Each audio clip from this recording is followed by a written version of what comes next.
And there we go. Kind of hard to see because it's in the shade.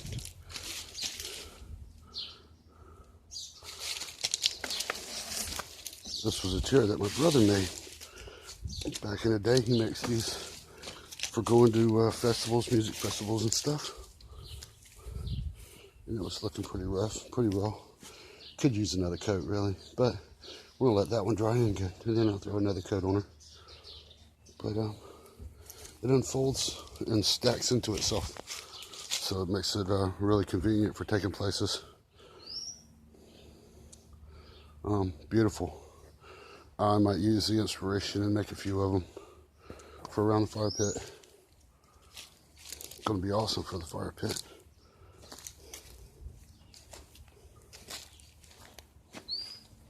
Friggin' mole. Next project, the dog fence. We're going to run, this is supposed to be temporary until we got our fence up. When we bought the house, we got a deal to where we got some money and we did the roof, and we had several large projects in mind. But the big fence never did get put around the yard. So that's what that is out there, working on it. It's next thing I'm going to start over here, fill that gap in and put a gate there. So that kind of gives us some privacy. And then I'm going to bring the privacy fence right along, 10 foot at a time as we can afford it. And then connect it over there. Then I'm going to go, we'll start over here.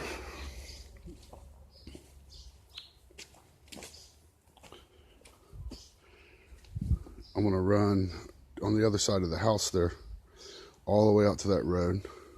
There's a little road you can't see, but it's right on the other side of the house. All right, I'm going to run out to there, and then I'm going to bring the fence back this way. What I'll probably do is jump in and start putting the fence in to kind of hide us from the neighbors. But luckily, nobody owns that house there, and this stuff gets high, so it gives us, we like privacy. But anyways, I got to run a fence, boom, boom, boom, on there as I get the money to do it. And then I can cut across to the barn here, boom, and just leave that little bit not fenced. And then as I can, I'm going to fence across the front of the barn to give me privacy so I can open up my barn door back there while I'm working, and nobody can just walk by and look in, or walk in while I'm in the house or something, which that doesn't really happen out here, or hasn't happened. But I don't know, I just like security. But sooner or later I'll go all the way out there and across the front of the barn, and then our barn will be done, or the fence will be done all the way around the outside. But for now, I'm going to run over from this corner post, little wooden post, to the barn. Probably the corner of the barn right there, actually. So I don't have to put up another post. And then I'm going to run from this post, shoot, straight out. So I got to trim those bushes out of the way. And get ready to plant one post hole right here. Oh, you guys know how I love post holes. Anyway, there's Red and Blackie. I've had a few people interested in Blackie. One guy come out and look at him, and but still no sale yet. But I'm not worried about it. It'll sell. If I got $600 for it, I'd be more than making my money. If I gave it away, it's paid for itself.